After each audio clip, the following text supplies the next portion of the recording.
Okay, so yeah, we here with Mr. Cory Espie, actor, new sensation.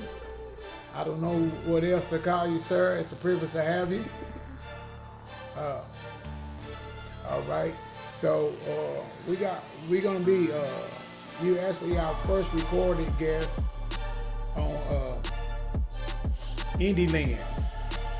So gotcha. We'll be interviewing you and letting you know, or you letting us know what's going on the DFW. So it's all for the taking. Go ahead, Yanni. All right. Well, first of all, hi, Mr. Cory. Hey, what's going on? It's good to finally meet you. And so I want to start off by just asking you, what was the moment or experience that made you actually want to pursue acting? I actually wanted to be a stand-up comedian. Being an actor wasn't on my bucket list. And at the time, DeMarcus Bailey, who's you've seen me in several of his projects. At the time, we were from the same hometown. And unbeknownst to me, we played ball together, and his brother, and now we all knew each other, but I didn't know he had a sister. So the young lady I was dating at the time turned out to be his sister. And I remember it's crazy. And so I spent a lot of time right on his mom's side with a lot of things while I was dating his sister, and they was coming out with a show. And I remember this time just getting a phone call, asking that I want to be a part of the show. And I thought it was a really cool thing because everybody knew I was funny. I was a class clown, all that stuff. And I did the show. The unfortunate thing is when we done after the show, the scene I was in, because one, the show was too long, and the scene I was in is kind of like not really together.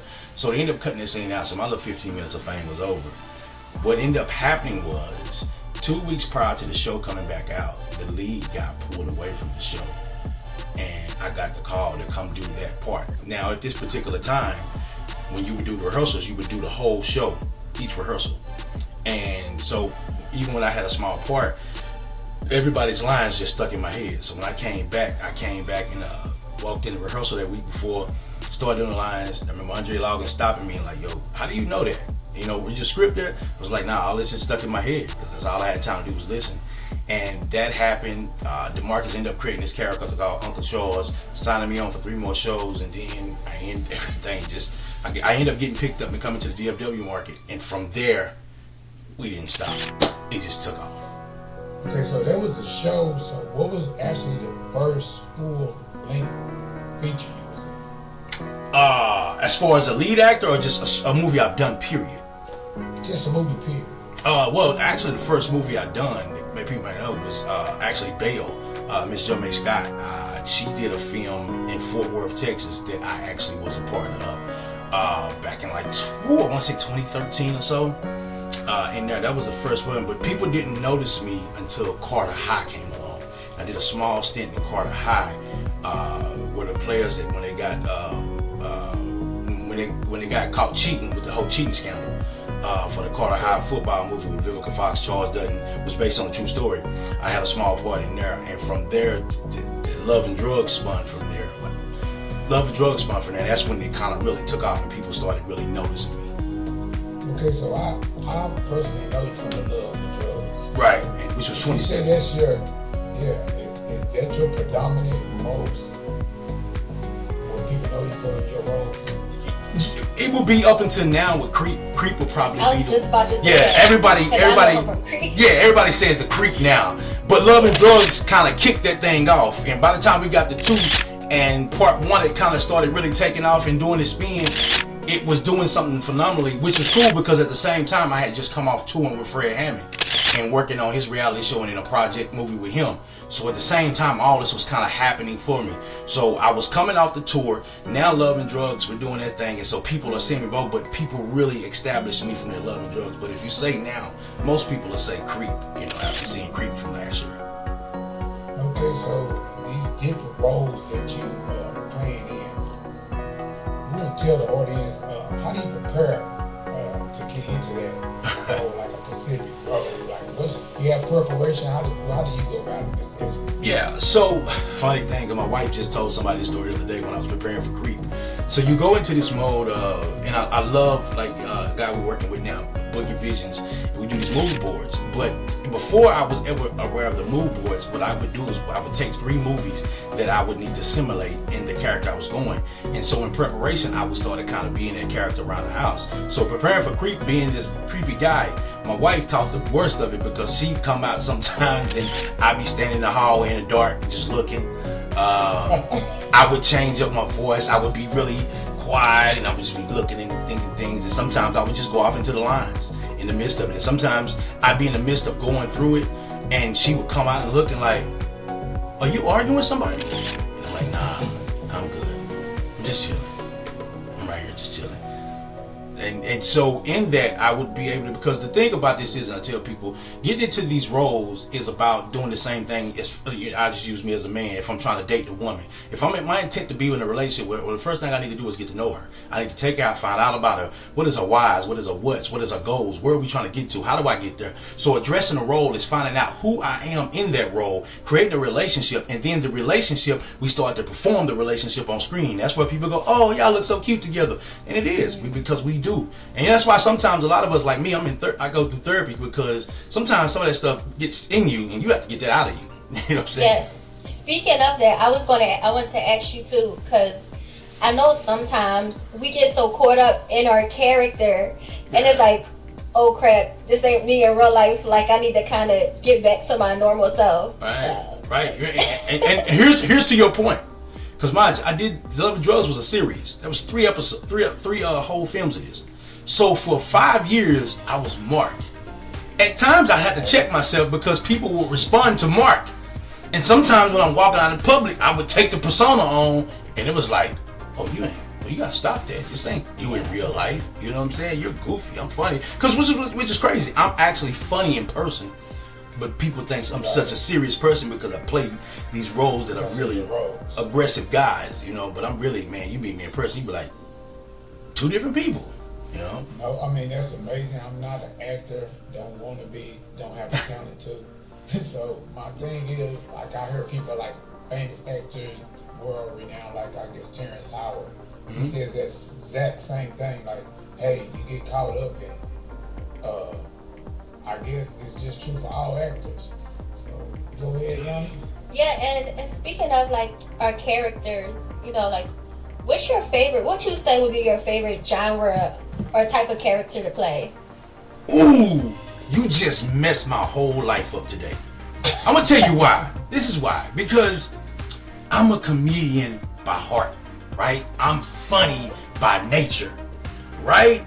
So I've had fun when you think about the Mark character. I just recently played a judge, and now this movie I wrapped up, you know, playing a lawyer, and then another movie I'm playing, you know, the Creed movie, playing this disgusting guy. Then I played a pastor. But here's why this is such a hard question, because Uncle Charles is a character I've done in all these plays. We just put him in a movie that just called Naughty and Nice that just dropped on Christmas, just dropped November the 1st. He's my favorite character because I've had the fun, the liberty of having fun with this guy. And so many people have reached out on what the funny nature of how this character was displayed has helped a lot of the pain that they dealt with in life by just laughing at it. So it's unfair because this character just dropped it. The world is seeing it for the first time, but anybody that ever been to J.F. Bailey live shows, you've seen this character. But he's my favorite character by far. And what is so cool, just today, just found out that he's getting his own movie, Uncle Charles Christmas. You know what I'm saying? Oh, which is really dope. I was really messing.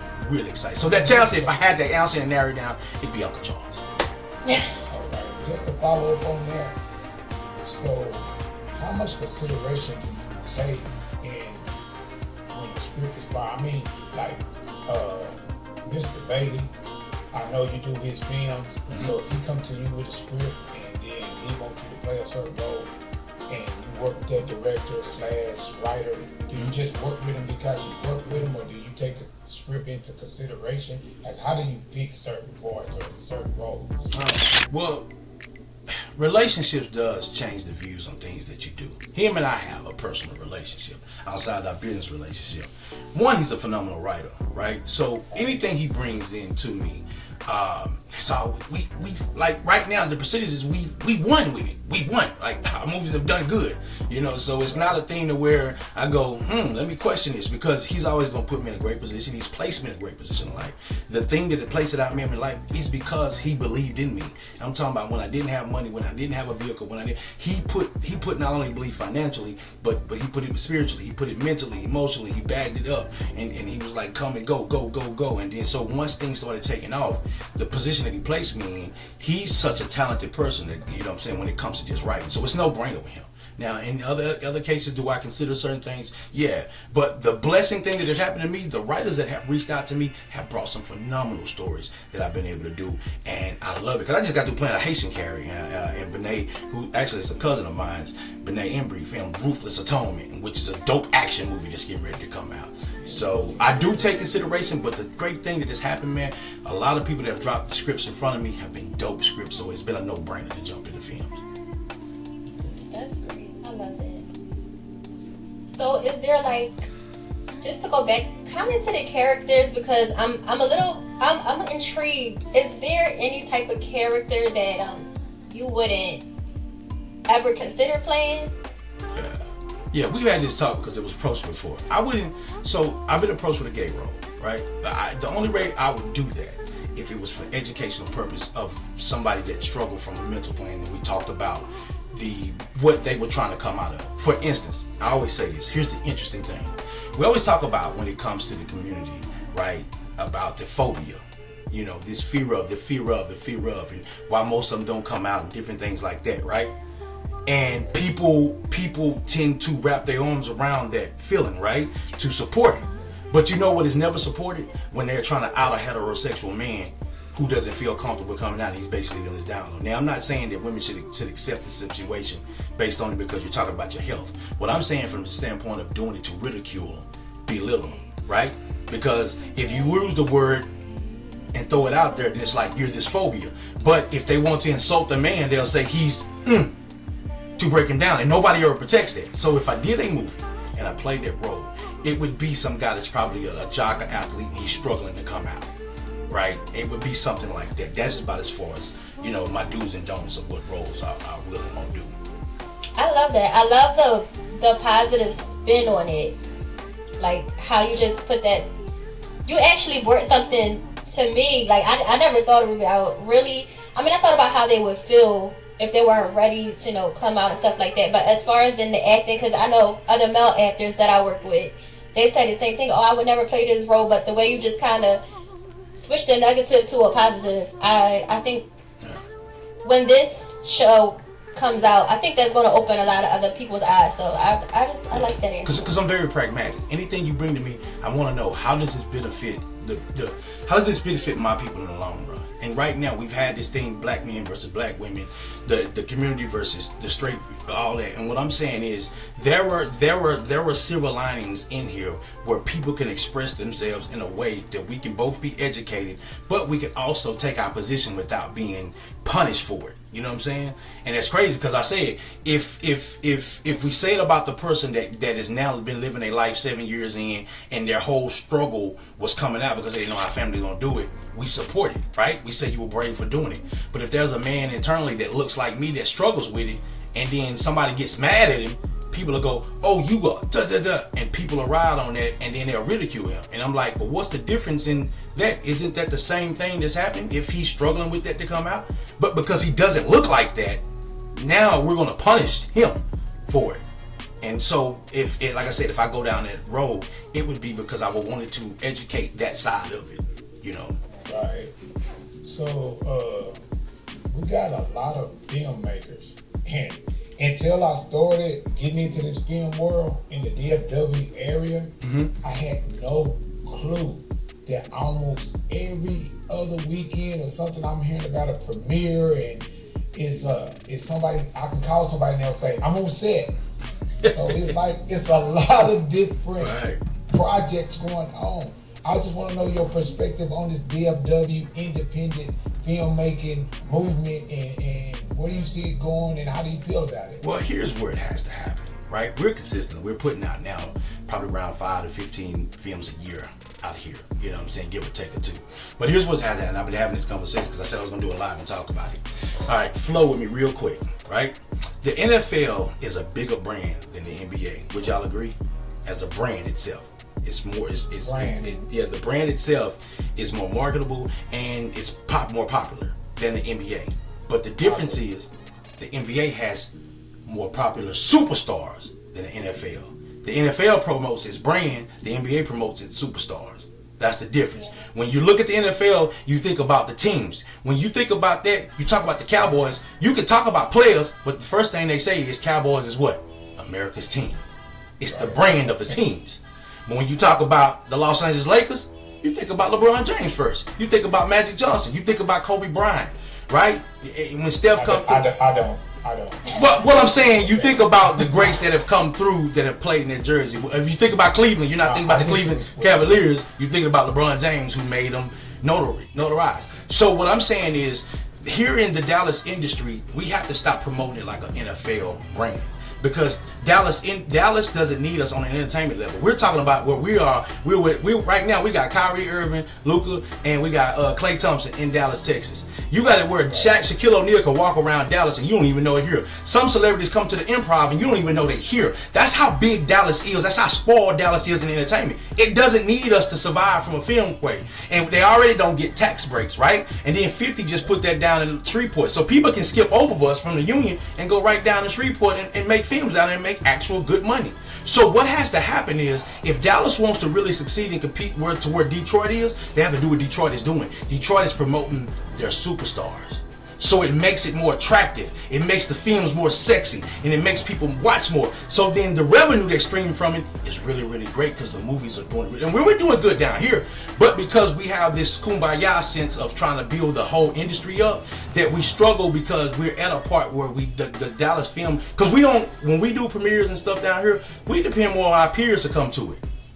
You see what I'm saying? Versus if you take people that are recognized and go into our markets like Alabama, Mississippi, Louisiana, Kentucky, North Carolina, and you do that where we are not seen a lot, because I've been in these places, I go to these places, and people pack out for it because they don't see. Here, you can catch me at Walmart on Ledbetter from time to time. So why would you spend the money to see me when you have access to see me? Because I don't hide in the house. Versus going into the market. So what I'm saying is, in order for the industry here to really start making some noise on a bigger scale, because we're doing it, we have to start pushing it like the NBA and not the NFL, because Dallas doesn't need us. So we need more superstars. Yes, and we have them.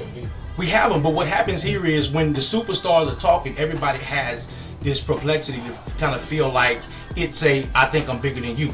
It ain't, because there are people in the union of Hollywood that have never been a lead actor. They've been supporters all day, supporting actors, and they have made a living off there. So everybody has a lane that they're going to fit in.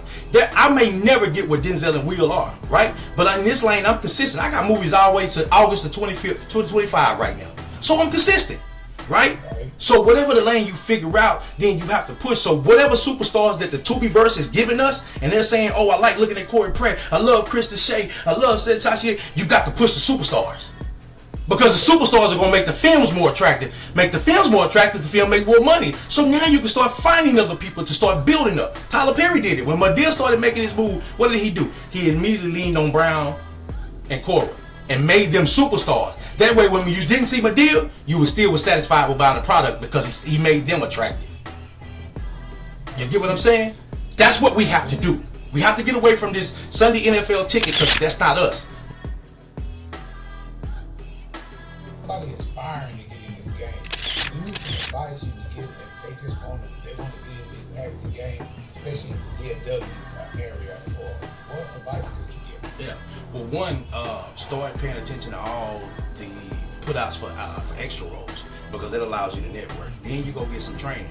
You got people like Calvin Walker out here, myself, Krista Shea, other people that are doing. Like every Tuesday and Wednesday nights, I run an intro to acting class here in my studio, at my crib, right? And it just teaches the basic fundamentals of getting in, how to network, what to do, how to do cold reads, how to audition, how to develop characters. All those things we work on. We really grind and do it. So that guy who email me, how do I tell him about that? Plug that. Well, you can hit me directly at Cory Espie on my end, because that's how a lot of people do. They'll hit me directly on my Facebook. Everything under me is under Cory Espie, so you can find me on any social platform to do that. You can hit me, and then what we'll do is we'll link up, and I'll have a conversation and break down everything that we have going on. And then a lot of people refer females and males.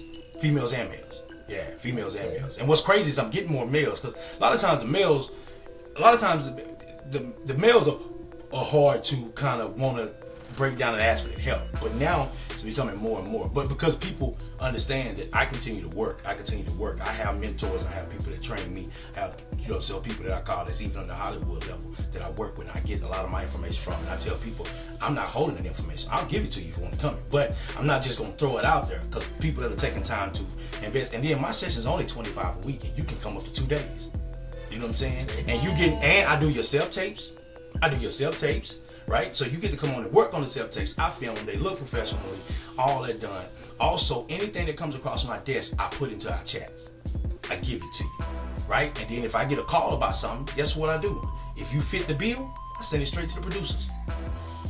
You get all that. You get all that. You know what I'm saying? So we want to get you to talk about your body of work and what you got going on. I mean, we don't want you to cross on NDAs or nothing like that. But anything you got that's already out that you can promote and talk about, and people can know about. So, give us what Cory got. Well, if you talk about the holidays, you want a double dose of Cory, you could go, because I have 2 Christmas movies that drop on November the 1st together, and that is Christmas with the Fam and Naughty or Nice. 2 dope, funny movies that are just watching it. Yeah, and then a family. Listen, let me tell y'all something. The struggle I had from 2 things. One, being on these sets and trying to keep a straight face with some of these comedians on here. From Brad, especially like Brandon Matlock, man, that dude, y'all stay tuned for this, because he's doing a movie called, we just finished a movie called Smoking Ashes, where he's killing there.